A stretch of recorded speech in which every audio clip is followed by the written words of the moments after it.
You good? Observation 1 is the resolutional analysis. A is the resolution. The United States federal government should significantly accelerate the withdrawal of the American military from Afghanistan. Observation 2 is the criteria. Weigh this runs benefit to the cost of the plan, versus the opportunity cost of the plan through the lens of a policymaker. Observation 2, inherency. First is that the bilateral security agreement that was signed in July was originally going to bring down U.S. troop levels to 9,800 troops in Afghanistan throughout this year, and mainly training and advisory roles, and then down to 0 by 2016. However, the next point is that a week later after that, President Obama covertly authorized an additional 1,000 troops, mainly devoted to combat, air, and drone operation roles in Afghanistan. Therefore, the plan. The United States federal government will complete the withdrawal of the American military from Afghanistan within 1 month. The United States federal government will complete the withdrawal of the American military from Afghanistan within 1 month. Funding enforcement control means questions? Copy. Repeated twice. And flex. Observation 3 is solvency. What is it the United States actually has been uniquely key here? The United States is the driving force in Afghanistan. Other foreign supporters of the coalition in Afghanistan will be forced to follow the United States fleet due to the majority presence and training and fighting that the United States has been campaigning for in Afghanistan throughout the entire invasion and the occupation there, which will remove the main cause of Taliban fighting, as they are mainly objecting to the foreign operatives that are within the country. But the next argument is that Taliban attacks have dramatically increased since President Barack Obama submitted the order for the additional 1,000 troops, and the BSA circulated. According to the Afghanistan National Army, civilians are suffering record casualties throughout the past couple months after the signing of the BSA and the covert order. The third argument is that without the United States withdrawal, Taliban threats will inevitably escalate and create a long-term cycle where we have to keep getting back involved in the nation of Afghanistan in order to protect foreign interests due to the increasing Taliban threats. This inevitably will risk an extinction level scenario due to the LAT exploiting instability in Pakistan's creating nuclear war and an alliance with the Taliban itself. Image 1, stability. A, uniqueness. What is it the BSA has infuriated the Taliban, which wants to complete withdrawal of all foreign forces? In July, the Taliban leader, Umar, says that the occupation of the foreign forces continue and is inevitably leading to a lot of war and conflict within the nation, that the Taliban will not stop strikes on civilians or do any kind of negotiations while foreign forces are there. Afghani officials say that the spike and violence specifically happened after a Taliban leader and a member of the Pakistani political party called for a holy war after the United States federal government sent out the covert order earlier this year. But additionally, the United States has shifted from the drawdown. They are running multiple operations within the country. You can cross by the inheritance points here. Additionally, 2 days after the covert order was circulated, Afghanistan's president was pressured by United States officials to remove the controversial night raid ban, and he did, meaning that special ops forces can now conduct night raids in Afghanistan, which infuriates people because they kill a lot of civilians. But the third argument is that there's a record number of Taliban attacks after the BSA circulated. Attacks have jumped to 61 a day. They've jumped 19% in the past 3 months alone. Kids, the casualty of children is up by 33% and 12% up for women in just the past 3 months. But additionally, the Taliban is responsible for over 80% of all civilian deaths in Afghanistan conflict, and the others are mostly friendly fire, meaning that the Taliban is uniquely responsible for the escalation conflict. But additionally, tribal leaders have faith in Ghani and the Afghanistan presence government, but the United States mission has been driving up tribal divides within the region. Tribal leaders are alleging that the United States federal government has been privileging certain tribal leaders, i.e. they get the United States equipment and support, and then they get to mess with their rivals by saying that the rivals are Taliban, therefore they can use United States equipment to kill them or start waging war on them with very little oversight. This is increasing the amount of insurgency fighters in Afghanistan who are going to the Taliban to fight back against this tribe so that they can fight back against the massive amount of infrastructural support that certain tribes are getting from the United States government. Base links. What is that? Completing the withdrawal within 1 month. 1 month will decrease the amount of Taliban attacks. Literally, the Taliban leader said this is why they have increased the attacks. The second is that the plan decreases coalition forces from cross-fighting themselves, see why this would occur. But the third argument is that the plan will decrease anti-Western sentiment by showing that the West is willing to listen to the demands of the people in Afghanistan. But additionally, will literally stop having things like night raids, which is what Al-Qaeda uses and the Taliban uses for propaganda against the United States forces. But additionally, the next argument is that the plan increases inclusive tribal leaders. Ghani said that he wants tribal equality, and Taliban moderates have said they would be willing to transition from the tribes to actually working with the government, but the United States foreign forces are the ones that are preventing this because of the siding against them. See the internal links. What is it the Taliban is advancing now? They've been advancing much farther than they have in the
India to launch out against the United States holy war will inevitably lead to extinction because things like magic check back because it's literally a matter of religious preference and not a matter of like trying to check back for extinction. We argue that this would inevitably create nuclear conflict does cause the lead to extinction. But additionally, we articulate that this would lead to a scenario of ethnic violence within Afghanistan because we are able to resolve this with the affirmative. The ethnic violence that is going on within the country right now, such as the 20% increase in Shiite killings due to the divides that the Taliban is causing and the ethnic divides that it is causing, creating a different interlink scenario that we are able to resolve because we no longer pit tribal leaders against each other. We no longer ask them to have support from the United States federal government in one way or another, but we then are able to resolve it by literally taking it out and then Taliban no longer has control over these modern tribal leaders who will then work with the Afghan government, therefore leading to a decrease in dehumanization and violence.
Alright.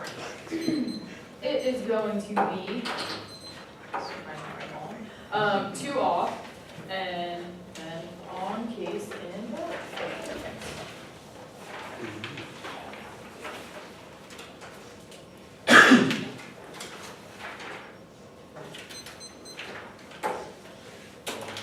Is everyone ready?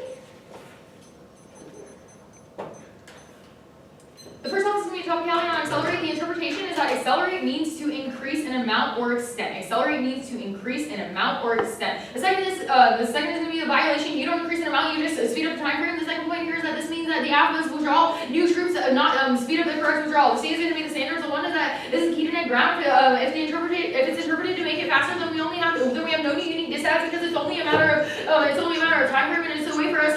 This is a way for us to have ground, and it's for the Aff to create a new scenario because that's the only way that we're going to be able to get unique disabs with this type of resolution. The second standard is going to be grammatical context on the back. Okay. Second standard is going to be grammatical context. When you look at things like inflation, the context is accelerate means inflation is growing and not just speeding up. The grammar is best for predictability because the grammar is of the resolution is the only thing that we can rely on when we're looking at different interactive strategies over the extended prep and yeah, we don't have extended time. The D is going to be the voters. This is a variation. We must establish the rules of the game before you play. The first is going to be competitive equity because if we don't have fairness, then teams are never going to be able to compete and they'll inevitably drop out of debate. The second point here is education. If we don't have the ability to have education, which is all point of debate, then there's absolutely no reason to debate. You're going to evaluate this on competing interpretations because it allows for the least stretch intervention. Going on to the disadvantage of Saudi Arabia. Is uniqueness. One is that the United States and Saudi Arabia relations are on the brink right now. You can look to the little A that Saudi Arabia is fleeing and feels abandoned by the U.S. Saudi Arabia is concerned that Obama is weakening his position on Iran and that there's security concerns with that. Little B is that the oil price war has caused Saudi Arabia to be very concerned about security concerns. You can look to the tension over OPEC. The second is that ties over Syria has improved U.S. Saudi, showing that Saudi Arabia, the U.S. showing that Saudi Arabia shows Saudi Arabia that the United States will assist in things with security concerns. Okay. Ties over Syria has improved that Saudi Arabia isn't like. What is this? The argument is that security concerns are the main point in which the United States and Saudi Arabia have relations. Okay. Security concerns are the main point in which Saudi Arabia and the United States have relations. So when you look like you're pushing away, it means that Saudi Arabia relations are going to be harmed. Third here is that there's uncertainty in Syria now. The A is that the king is currently ill, and we don't know what's going to be happening, as well as the region is uncertain. The B is that the question is over succession and what prince is going to take over. There's hundreds of princes that could take over, but hurting the line of succession could lead to a huge battle in Saudi Arabia. The internal link here is that one, the Saudi defense says that they will attack any perceived threat, such as ISIS expansion, or that's it. Right there. Oh. links are. These are the links, yeah. Sorry. One is that Afghan withdrawal is viewed as the U.S. leading the region. The second point here is that Afghan withdrawal is seen as soft on Iran because we're absolutely just abandoning it. The third point here is that withdrawal is seen as losing access to the U.S. military equipment because they're not going to have the ability to be using this. They're not going to have the ability to use our equipment. The internal links. One is Saudi defense says that they will attack any perceived threats such as ISIS or Taliban expansion. The B is here. The little A here is that it only takes 2 hours. They have the ability to get a weapon. It only takes 2 hours for them to airlift the weapon over. Additionally, you can see the fact that they've already paid for the weapon, which means that it's only a matter of transportation, so this could happen extremely quickly. So this little C here is that They bought it in Pakistan. they specifically bought a nuclear weapon from Pakistan. It's only going to take 2 hours to get over the border. We'll see here is that this could create a nuclear response, especially if they feel threatened and the U.S. is pulling out on them. The impact here is that, one, a miscalculation when you have a nuclear missile in the region with a country that's not experienced with dealing with nuclear missiles, it leads to the propensity for them to strike it on accident and then have something else happen. Additionally, it could lead to a quick reaction, especially when you have a line of succession that you can't exactly follow because you don't know who's in charge and you don't know whose hand is on the nuke, means that there's always a chance for them to strike the wrong person. Additionally, the second argument here is that Matt will check back. You can cross-apply what they say where Matt will check back on that, but additionally, when the Saudis freaked out, there's no reason why they wouldn't send a nuke over the border. Going on to case. Okay. The first argument on solvency is that, they say that the Taliban is directing the U.S. president. We would say that there are many reasons why the Taliban is trying to expand. First off, their only objective that they've said is literally to create their own state, which means that they're never going to stop until they do this. You can look at the U.S. Department of Defense of FTO classification. They literally list the Taliban's objectives, and the only objective on that is getting their own state, which means that there's absolutely no reason why they're rejecting the U.S. president. It's rather just them trying to create their own Islamic state, which means that all of their arguments about why they're just rejecting the West is completely untrue because their only objective is to create their own state. Additionally, you can look to the theory that Pico pushes out, which says that tactical terrorism is only used to maintain their objective, and they'll never stop until they get there. If their objective is getting their own state, it means that the West leading is only going to create more of an expansion, and there's going to be absolutely no reason why they're actually going to stop because they're never going to stop until they reach their goal. Going on to the advantage. Okay. First off, you can look to the fact that they say that the BSA is the plan for them to be withdrawing troops, and then they say that the Taliban is uniquely backlashed against the BSA. Probably a reason why the Taliban saw the BSA as a point of weakness in the U.S., meaning that when they thought that we were going to pull out, they upped their strikes. When they up their strikes, they have the ability to start taking territory, which is exactly why they did this. The unique reason why they would start upping their violence after the BSA is because they're pulling back. They're really against the West, and the West saying that they're pulling their troops out means that this would probably be a good thing for the Taliban and not lead to an increased strike, but that is not what is happening. They think that this is a weakness and the point to pounce. Going on. Okay. The entirety of the regional impact, or their entirety of the regional story on this advantage is not unique. You can look to the fact that Afghanistan has been in a regional conflict for a long time. U.S. President hasn't had the ability to bring cultures together whatsoever, which means that they're never going to have the ability to do this by pulling troops out. There's always going to be cultural conflict in Afghanistan. There is upwards of 6 different cultures that are constantly fighting for territory, which means that you are never going to be able to pacify this, especially with taking U.S. troops out there. The only thing that has been stopping this recently, which means that there's absolutely no reason for you to do this. Additionally, you can cross-play here that the Taliban isn't rebelling against the West necessarily. Okay. Okay. They say that the Taliban is responsible for a lot of these attacks. First off, they're conflating two very different things here when they talk about the Taliban. There are two different types of Taliban. You can look specifically to where they say on the Taliban that they're starting to partner with the Pakistani Taliban and that they're starting to deal with this. First off, that is completely untrue because the Pakistani Taliban attacks Pakistan, but the Taliban actually has ties to Pakistan, which means that they're never going to be combining together to actually operate against the Taliban. There's absolutely no reason why this would happen whatsoever, and they're not going to get together because they have completely different objectives and they have different allies. That's never going to happen. Additionally, on the uniqueness, first off, it's just not even close to the fact that Afghan militants have been dying at a rate of 100 a week for the past year, but recently, in the past few months, that number's only been going down because of the U.S. presence, which means that this is the only way for you to actually solve this back. Pulling out now is only going to allow the Taliban to actually take over, but it's never going to be able to actually fix it. The Taliban attacks recently have been going down. The attacks were largely in November around the elections, but recently the U.S. has been working. Additionally, you can add the argument that the president has asked for the U.S. President of Afghanistan has asked for the U.S. to re-examine our timeline because of the fact that we will be able to curb the Taliban enough to make it so that way takeover will never happen. But the only way that they would be able to take over is we leave now, because right now they are strong enough to take over, but later they're never going to be strong enough to take over, which means that this is the only way to do this. Specifically training key. Yeah, specifically training the military is key. We're saying they're literally to train their air force, which is the way that is going to combat the Taliban. When you take this away, there's no ability to solve this. Additionally, you have no impact. Yeah, war is happening.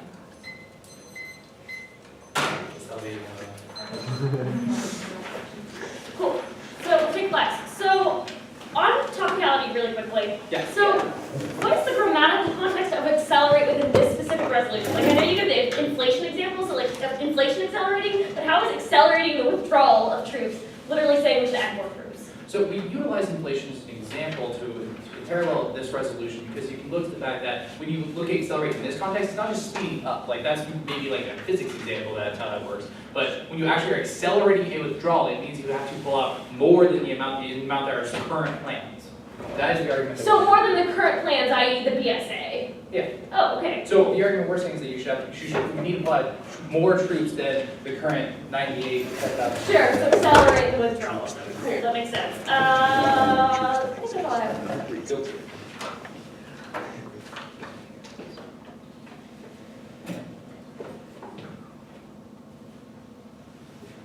Okay, so order is going to be the topicality on top, then the disadvantage, and case in order.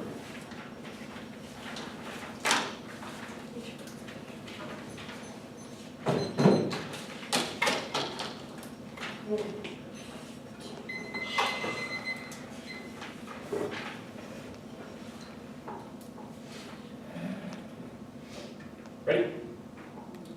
First argument on topicality is going to be we increase the amount of withdrawing from Afghanistan that is currently happening. The second argument is going to be we quickly decrease and withdraw the amount from the status quo, from the existing BSA agreement in the status quo. Next going to be the counter-interpretation is according to the Oxford Dictionary, it accelerates to begin quickly, and within the context of the resolution, it is withdraw quickly, which means that they are just they are just fundamentally bankrupt on this question because they don't read the entirety of the resolution. The next argument is that we mean our counter-interpretation because we withdraw entirely all the troops within a month, which means that we rapidly accelerate the amount of troops that are being withdrawn, because right now the status quo, they're not going to withdraw until 2016, which means that we 100% meet these interpretation acts, and arguments is going to be on the reason for first is going to be limits, we're the most limited because we are within the context of the resolution and what the framers ultimately intended. They did not say withdraw to increase. That fundamentally makes no sense. Straight turn all your ground arguments because you inflame, create artificial grounds, going to straight turn all your fairness arguments. This is just a time suck at the end of the day. You also say it's going to be a radical context. Radical context term? No, there is no radical context. You are just redefining words out of it nowhere. You get no source of what your definition of acceleration is within the context of withdrawal. This fundamentally turns your grammar standard because you add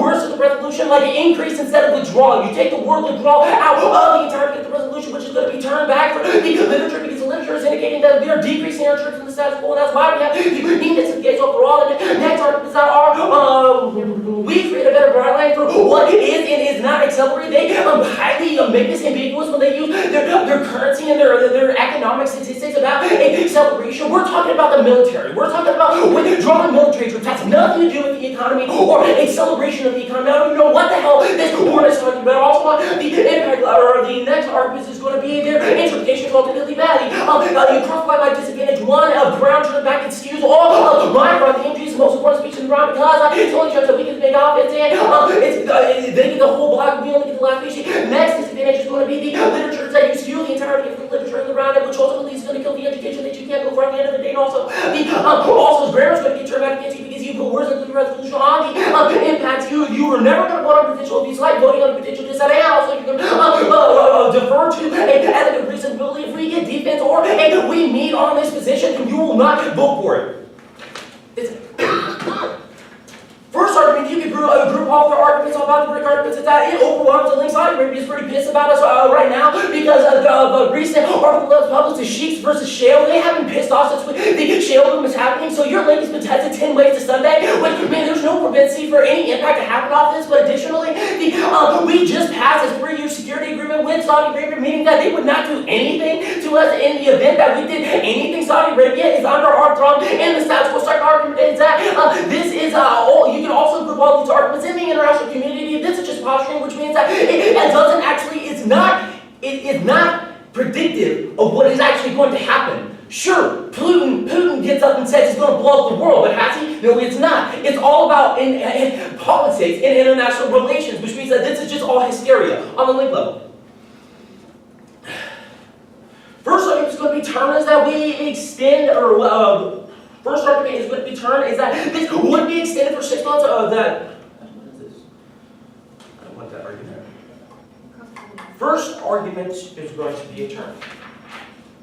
Is that we decrease the amount of Taliban strikes ultimately preserving the Saudi Arabia oil interests in Afghanistan and overall the stability of the Middle East, because if the Middle East goes up in flames, that means that Saudi Arabia and the new prince that's going to be put into place is overall going to be damned anyway, and that's what's going to force them to pull his card, and the status quo continues. They don't have a counter plan, which means they can't solve for the stability for the entirety of the advantage is a straight turn to this disadvantage. Also the terms that in the event that the plan passes, the new prince is going to like the plan because it protects his oil interests caused by the same analysis, and also across by the case counter causality on their internal link level. They say that the Taliban could airlift weapons and miscount. Basically, look, their impact and our impact scenario 1 are the same thing. We solve for the dissent, which means that you come down to the ethnic violence that is happening with the Taliban, which is ultimately going to be the tiebreaker at the end of this debate, which will outweigh their ambiguous impacts, and we'll get to later why our impacts are way more warranted than they are on this question also. What? Yeah, oh yeah. Cross-apply inherency from the top of the case that proves that we have been accelerating this, and Obama accelerated the amount of troops by 1,000 in the last week, which violated the agreement, and nothing happened. The link has been tested over and over and over. There is no bring to this argument, and the only argument that you have is we're softening Iran, but turn, no, we're not softening Iran, we're getting harder on Iran because we have a Republican Congress right now which is pushing Iran sanctions, and we extended the talks for 6 more months because they failed the first time the P5+1 talks with Iran, and Khomeini is on board to have negotiations with us, which means that all your offense that you're going to get up here and backfill and the MO is not unique at that point. Go on to the advanced one. Solid teachers. Extended pricing here argues that right now we're increasing the amount of troops level, which is uniquely key because it's going to increase the amount of Taliban recruitment, the amount of ethnic violence towards these individuals, and overall violence towards Afghanistan. But we tell you, and it's not contested, that when we withdraw troops, the Taliban said that they will not, the BSA will withdraw from the Taliban, which means that the violence will cease to exist. Extend this also to the U.S. action scheme. You say that their only objective is to create their own state, but there's no warrant. Where's the warrant? They say that when they create their own state, that's the Islamic State. We're talking about the Taliban. The Taliban is a whole different story on advantage 1 internally. We'll get to the why that is more intricate. But you say that it's going to be turned as a west, well, it's going to be more expansion. But no, the Afghanistan security forces is training sufficiently. We've been training them since we were invaded there in 2003, which means that they are fine with their overall stabilization, and with everything that happened in Iraq. They are ultimately on point at this point because they know that there's infighting happening, and they're taking steps to end that type of fighting so that they can have a coalition in order to fight back for the Taliban, because that's the #1 threat in Afghanistan. And since we have a security agreement also with the new Afghan president, then it's overall, this is not going to happen. Extend across the rest of the soft that withdrawal would mean a decrease in the strikes of the Taliban and decrease in strikes of the United States. 1 to DBS 1. Now you say that the first argument is that you said that the Taliban is the BSA and that it's weakened, and it's starting to take over territory. But yes, this is the status quo. This is what we articulate. It's why it's becoming unstable now. It's because they're taking over swaths of territory. You say that the overall tribal leaders are going to be fractured, and they're going to fracture as a result. But no, we unify the tribal leaders because we establish them and stand in solidarity with them so that they can coalesce together in order to train the forces. Because, and you think about the tribal leaders, they are militia groups. They do have weapons to protect themselves in individual events where they get invaded by the Taliban. Also, you see how unique is that Afghan militants are dying, and that they are overall are dying more and more. All of their arguments are indicative of our uniqueness. After the counterplan, they can't shift this uniqueness. It's plan versus slow. It's plan versus violence. The slow is violence. You stand across the link arguments to get cool and see that say that a decrease the amount of this mobilization is going to decrease the amount of propensity for these tribal leaders to have violence and division among the extend across the internal link about how they would overall go into the Baltic region or overall northern Pakistan for the ports so that they get the nuclear weapon from Pakistan and launch it to India. That is the whole, these are our holy war arguments. Extend across these now and extend across that the scenario to ethnic violence inevitably is going to increase. So ultimately, it's going to outweigh the dissent at the end of the debate. Start flex.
Your topicality, the Saudi Arabia dissent, case, straight down.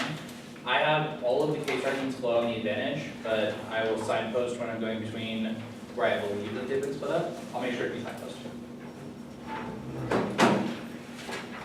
Is everybody good? Instead, we beat obvious we weren't going for it. We do this and not did no vote on any abuse claims. Top guys just check on abuse and every negative use would exclude from debate. Saudi Arabia. And there's no impact on any of their disadvantage arguments. On Saudi Arabia. The Fuji fundamentally mishandles this argument. They try to take all of their analysis about how the plan is going to lead to stability in the Middle East down the road. However, all of our argumentation is about perception.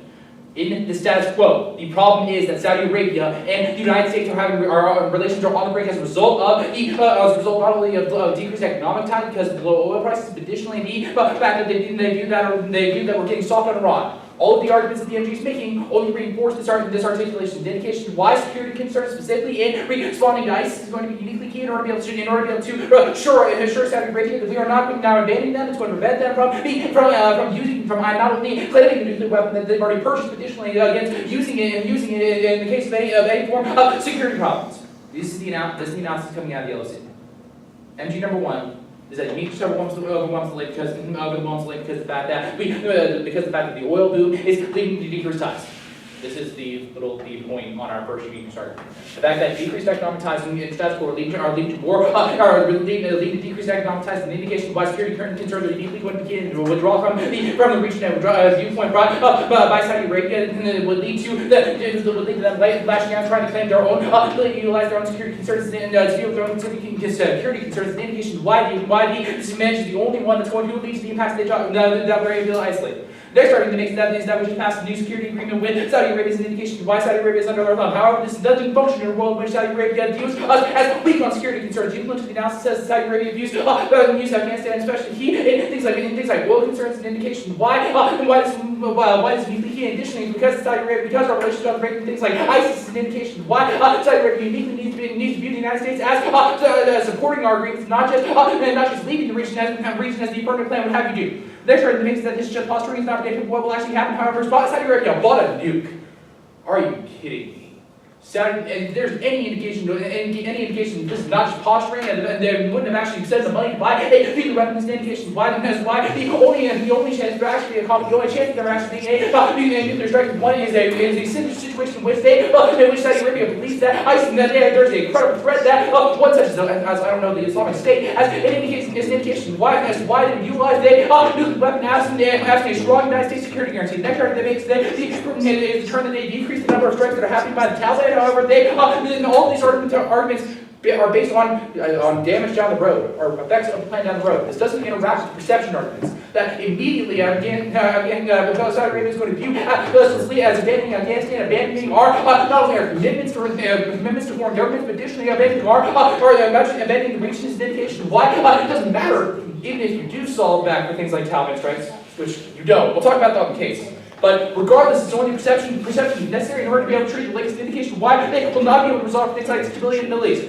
The next argument makes that Next argument makes that the case also acts at a disadvantage. However, we are going to fundamentally different impacts in the story. All the analysis they're going for is about how there would be a nuclear strike by Pakistan against the Taliban's indication why we are making the analysis that we are giving you about Saudi Arabia not only is purged to nukes, an indication why they are more likely to use it as an indication why the impacts we are giving you are not only are more specific, but additionally that the case can resolve for any of the impacts we are giving you. The next argument they make. Yeah, I mean, the next argument they make is a cross application from their inherency. Is from cross application from the inherency. It says they accelerated by 1,000 troops in the last week. However, this is exactly the argumentation we are giving you instead that shows the United States is guaranteeing its security concerns. If they, according to the DMC, we added 1,000 troops for things like combat operations against the Taliban as an indication why we are currently strong on our security guarantees. And if we've suddenly removed all those troops, removed all of our combat operations, an indication why the analysis why Saudi Arabia needs to view this as the United States evading our security concerns, an indication why the informant would uniquely trigger this. The next argument makes is not, they label it a term, but it's really not. It's responding to the Iran arguments to say that the United States is getting harder on Iran. However, the analysis they're giving you are based on a Republican Congress that hasn't passed the Iranian sanctions and the status quo, and the fact that we extended talks for 6 months is all indications about this. Why Saudi Arabia thinks we're getting soft on Iran, and we're letting them get access to weapons, an indication why we need to uphold our security guarantees. Means that the affirmative would necessarily trigger the perception shift. Instead, all the internal link and impact arguments that say that the threat of Saudi Arabia utilizing a nuclear weapon is high in status quo. Not only in 2006 did they buy a weapon, did they confirm nuclear testing by Pakistan, but in 2013 they purchased a weapon. Is an indication why the threat is high, and the only chance of a nuclear attack is an instance when Saudi Arabia would lash out as a result of a credible threat against their existence. An indication why only would not check insistence if the PMR tries to go for that. But additionally, that just this would lead to not only further violence, but additionally things like fallout that would spread over the region and kill millions of people. Good. On the case. The first argument I want you to understand is grace number 1 that says that the Taliban wants to establish their own state as an indication of why violence is inevitable. You have to try to come up here and make arguments about how the Taliban is only against anti-Western forces. And while that is true, that they don't like Western forces, it's not the only reason as to why the Taliban fight. The Taliban fights more people to establish their own state as an indication of why. You can look to Grace's State Department and the State Department warned that the State Department indicates that the Taliban wants to establish their own state as an indication of why violence will be inevitable. And why strikes are going to be happening not only now, but additionally in the future, even regardless of the United States presence. This is the reason why the turns that we are making as to why the United States presence not only is key to checking Taliban violence, but additionally our training of their military, especially the Air Force, is going to be uniquely key to checking to prevent the Taliban violence. The next argument makes that the Afghanistan security forces are well trained and that they are on point. However, this just is not true. The fact that we have been training them since 2003, while nice, is not sufficient in the status quo. The fact of the matter is that 100 Afghan military officials are dying per week. This is the warrant that Grace gives about the LOC is an indication of why the Afghanistan military is not able to take over in the status quo, and that only further training is going to be able to allow them to respond to Taliban violence, in order to be able to prevent the harms that are happening in the status quo. Is an indication why we straight turn the affirmative case.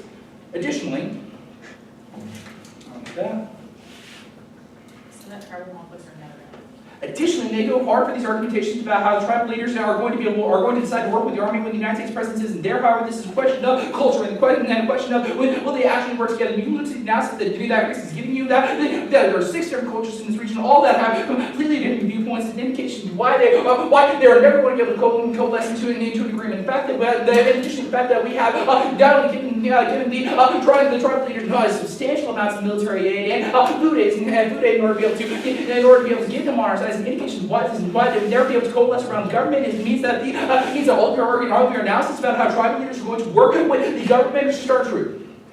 Additionally, they extend the analysis, they can straight concede the analysis that there are 2 different types of Taliban, and that the Afghani Taliban has been supported by Pakistan, an indication of why the internal link and impact story that they're going for just does not function, because this violence would never escalate this way.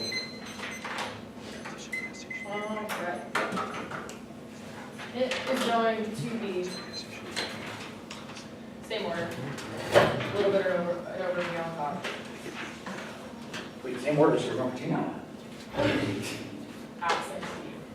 And Alright, everyone ready? Yep. It's going to be extremely problematic for the AF when you see that they concede the fact that violence in the region is completely inevitable and they don't put any offense on our disadvantage, which means that any risk of the disadvantage is going to outweigh the entirety of the case and there's no way out. Going on to the disadvantage now. Look to the fact that they're conceding that the U.S.-Saudi Arabia tensions are high right now. You can look to all of the words that the MG is laying out. They're seriously just saying that the Saudi Arabia and the U.S. are having more tension, which means that there's absolutely no, that we're only pushing closer to the brink. Every single word he gives you is just another reason why the tensions are just rising. Additionally, he tries to say that there's, okay. Extend all of Corey's analysis here because he's just trying to say that the link has been tested over and over, but we say that no, it's not. Saudi Arabia, first off, they've purchased the nuke, but they haven't lifted it over. There hasn't been a single reason why they needed to do this. This gives them the one reason, especially when you look to Corey's analysis that we just increased troops in the region. It means that security might be looking somewhat up, but when we pull this away in less than a month, it's only going to rip it away. Additionally, you can look to the analysis that it's only going to take 2 hours for them to lift the weapon into the country, which means that they could have this nuclear weapon within a day and have it ready to fire extremely quickly, which means that on a question of time frame, we're absolutely winning because a nuclear strike could happen within a week, especially if you can completely strip the entire region of these troops. It means that a perceived threat such as ISIS, which is right at the northern border, or anything else means that there is absolutely no reason why Saudi Arabia wouldn't push the button. Additionally, they did not make any arguments about why Saudi Arabia would not nuclear strike another country, which means that you do not get access to this, and there's a complete risk of this happening via the disad, which means that you're going to be pulling this all through. Yeah. always on probability because the uncertainty of secession means that there's more likely. Yeah, and an always on probability because the uncertainty of secession. When they admit that it's going to be extremely hard for an ill leader to decide who's going to get it because there's over 100 princes that will be fighting for secession, it means that it's probably pretty problematic that the nuclear weapon could be fired. There's just not enough arguments on this. All of these are defensive. There's only one offensive argument here, and it doesn't even apply. Look at the turn. They say that they're going to have the ability to decrease Taliban strikes, but when you see that this isn't true via all the arguments on case, it means that you're not actually going to get any access to this. Additionally, this isn't a reason why the disadvantage wouldn't trigger. It's also not a reason why you're going to increase ties whatsoever, which means that you're not actually getting access to any of this. You can extend across all of the warrants about why the U.S. needs to support Saudi Arabia and why this looks like us fleeing security agreements that we have with them. You can extend across the argument that it's all about perception here. They never answer the perceptual link that when it looks like we are abandoning Saudi Arabia, they are going to feel like they are being threatened and they are going to lift over the nuke and fire it, which means that their biggest impacts in the round and the most probable impacts of the round are that of the nuclear war having complete fallout, which leads to mass extinction, which means that we're just straight outweighing your case. Go on to the case. Look to the solvency.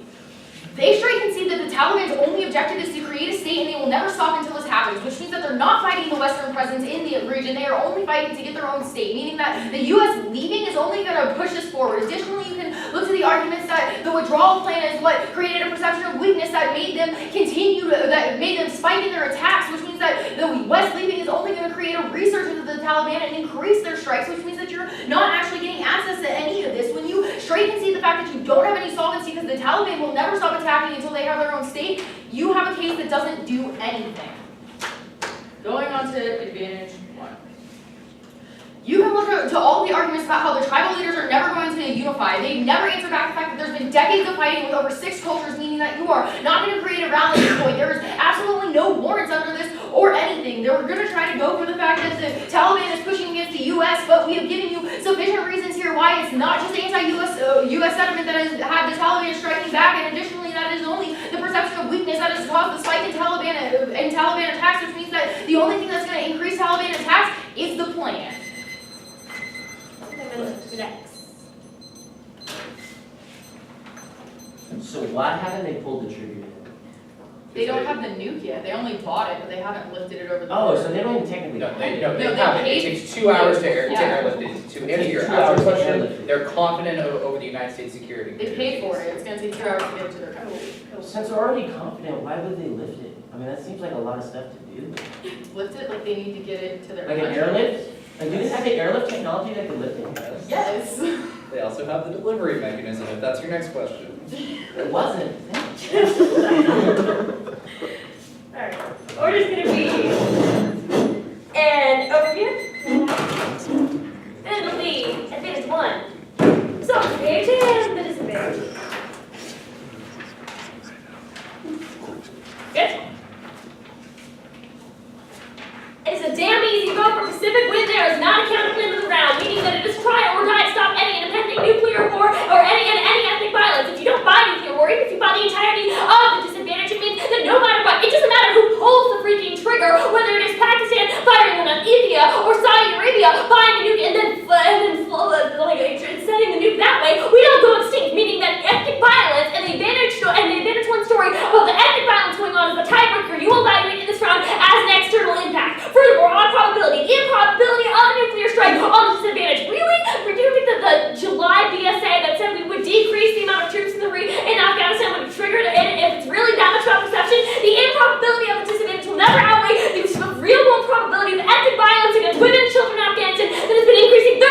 of this, the violence happens faster on this.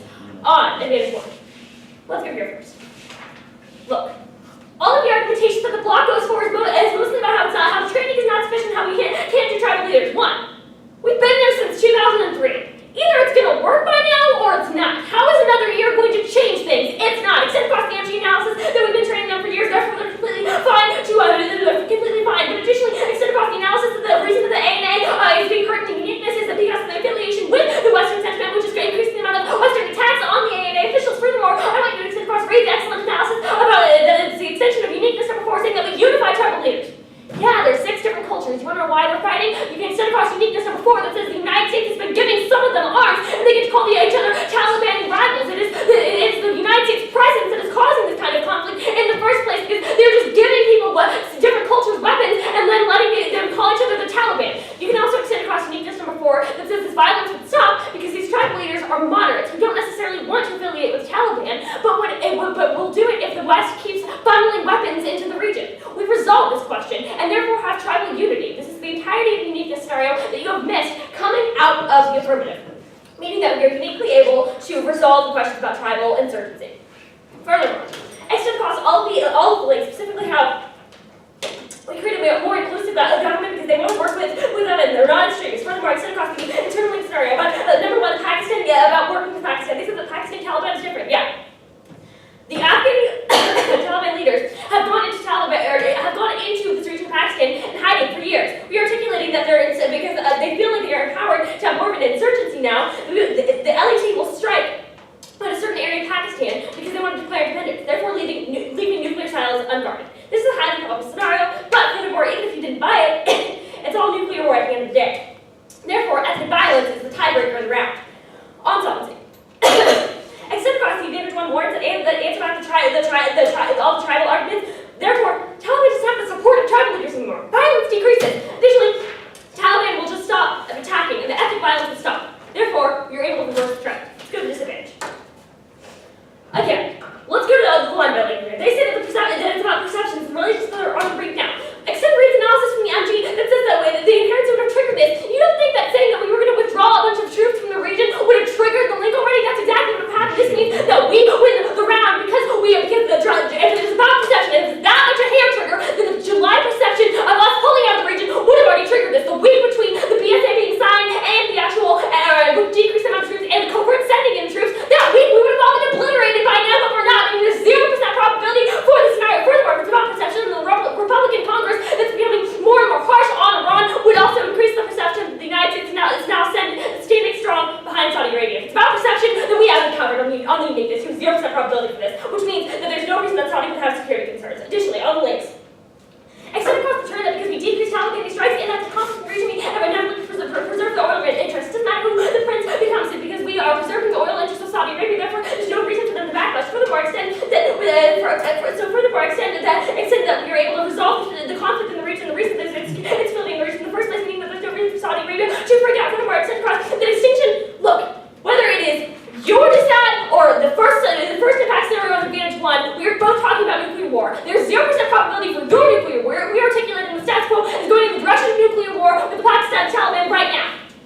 Whether or not you buy it, even if you buy the entirety of the scenario, then we both go to nuclear war and extinction. It is ethnic violence that will be the tiebreaker. There's 0% probability for this disadvantage. The affirmative is able to resolve it entirely, and that is why you will vote on the advantage. For me, I think probably just breaking down the same stuff. Just for me, I think their uniqueness, as well as their app, is set up pretty nicely. And they've got some pretty good stats at the top that the majority of the violence that's happening currently is due to our presence there, as well as the night raids that are happening that are uniquely pissing off the Taliban. Your arguments about how the Taliban, they're ideologically driven, they just want to take over, they're going to just do whatever, that's fine and all. I probably believe that, but they're giving me a well-warranted justifications of why that's not going to happen. In fact, they've got some pretty good arguments as to, like, if we pull out, it's probably going to appease, at least in the ethnic violence that's been increased in the past 4 or 5 months, is probably going to be at least checked back. So this disad, I agree, you know, I think Reed gives me a pretty good argument here that is, oh, look, we've already got security agreements and Saudi Arabia is under our thumb. They're not gonna really do jack shit. If they bought a nuclear weapon, great, they got one. Awesome. Now they're gonna ship it and all of a sudden fire it as soon as they do. That's the probability that's not real good. Probability of a holy war. The way you guys articulate it aren't amazing. I really do think it rolls down to who probably accesses decreasing initial ethnic violence within them, and I think the Aff probably does that. The problem with this is, if you guys can argue for your scenario, a spillover to the Pashtun region, which is a pretty probable argument. The Pashtun region, as we know, and even describes that, is the region that borders Afghanistan and Pakistan. That's where a lot of those tribes hang out. That's where Osama supposedly hid out quite a bit, and they have a lot of tribes there. That's what Pakistan is worried about, that border area and that spillover. So, maybe a better way of articulating that is not that Pakistan's going to have some nuclear facility they're not paying attention to, but a spillover happens, and then Pakistan feels they have to respond on that border. Then India perceives that as an opportune time to make a move on Kashmir, for example. Then that sparks the Indo-Pak conflict. The probability of that's pretty good, because they're like, oh, they're weak to get attacked, let's make a move now. And now they've got the two-front war, they're being attacked on two fronts, basically. That is probably a little more likely than a holy war and someone gets over a nuclear facility and fires away. So for me, it's just, I think for you guys, I get your perception link, and I think we spend a little more time with the out. We just gave them 1,000 troops, now all of a sudden we're pulling a whole bunch out. That's going to freak Saudi Arabia out. I get your story, I don't think you're doing enough to overwhelm the uniqueness claims that they're making, as well as Reed's arguments that Saudi Arabia is under our security thumb, regardless of the oil, or the decrease in oil markets and those type of things. It's not going to be enough for them to pull the trigger. So. Okay. Makes sense. For the negative team, I think that it never gets, I don't think it gets to the Taliban violence question. If I do get that way, I can evaluate those warrants when I get there, but I think that I can vote pretty assuredly on the dissent. The reason that I vote on the dissent is I think that the negative team is winning the uniqueness debate in one key area, the security perception argument. I think that Reed makes a lot of good arguments as to everything except for that, but unfortunately security ties coming out of the LOC are the only thing that are preventing the impact from happening. There is the argument that is brought through in the PMR that says that, well, we're already threatening to leave the entire area, so why hasn't that triggered it? Which I think would be a great answer, except for the MO argument that says that we've already surged troops recently, and so to turn around in such a short period of time would be a shock and would trigger that uniqueness question. So you have one turn on here that you try to go for, which is the preserving of oil interests in Saudi Arabia as a link turn. But and in the MG, it comes off as like this will make the Saudi Arabian prince happy. But I think that since the succession argument that the succession is contested argument is conceded, I find it kind of hard to evaluate. And I'm also not sure that enough time is spent in the PMR on the turn for me to understand the impact in reference to the actual security question. So when I'm looking at the impact calculus, if I give the dissent access to the impact, then I think the PMR does an interesting job of framing the debate. Both teams do get to nuclear war if we look at it in a vacuum, and yes, ethnic cleansing would be the kind of separate impact, the tiebreaker there. And frankly, the probability of both scenarios is pretty equal since neither team really provided a very adequate impact defense to the other. However, the question then comes down to an issue of time frame. And I do have a conceded LOC argument that says that a nuclear weapon can be airlifted within 2 hours of a perceived security shift. Then I have that this 2-hour airlift can lead to a nuclear war within 2 weeks, which seems like a quicker time frame than loss of Pakistani nuke accountability, if that makes sense. So when it comes down to the time frame, that means that I have nuclear war in 2 weeks versus nuclear war in the near future for not passing it. I agree with my colleague. Both nuclear wars really don't pass the smell test, but I think it's more probable for the 2-hour airlift than however long it's going to take for them to steal the nuclear weapon. Some other problems that I had is that there's really no answer to the president has asked us to re-examine the timeline, which I think sort of gives some credibility to the uniqueness of DISAD and the sort of issues with secession that they're doing over 100 princes. I think makes it somewhat questionable for me. Other thoughts that I had that were not mentioned in the debate. First, I think this question of Taliban wanting land not really answered. I believe that you probably decrease fighting, but the issue I still think fighting exists in post-plan because of questions of land grabs and 6 different groups, even if there are some moderates in the different cultural groups, there are some extremists which still will cause the problem. On the DISAD, for me, a couple of issues. The first argument I think I have to answer is the uniqueness question, and I think my colleagues sort of answered a lot of the same things that I would say, but I think there's a unique double bind that you're faced with the 1K troop increase argument. So that becomes, to me, pretty relevant, and also the other issue to me that becomes pretty important is that the time frame in terms of the nuclear war, that both sides don't do a great job of doing that, but I do have the 2 hour get the 2 in terms of actual use versus time it'll take to actually steal the nuclear weapon, and that becomes problematic, especially when I think in the last speech there's no answer to, I think your best argument about Iran should lead to the non-uniqueness sort of argument, that their argument about the Republican situations that haven't happened yet. So while I think that can be true in the future, there's no real articulation about why that would be true right now. I think for me to vote affirmative in this round, I think I would have needed either more clarity on this uniqueness argument with, I think, a sort of unique double bind in the way that you said, hey, we're going to take the troops out, and then at the same time we increase 1,000 troops, and then do a better job of answering the time frame and impact for nuclear war.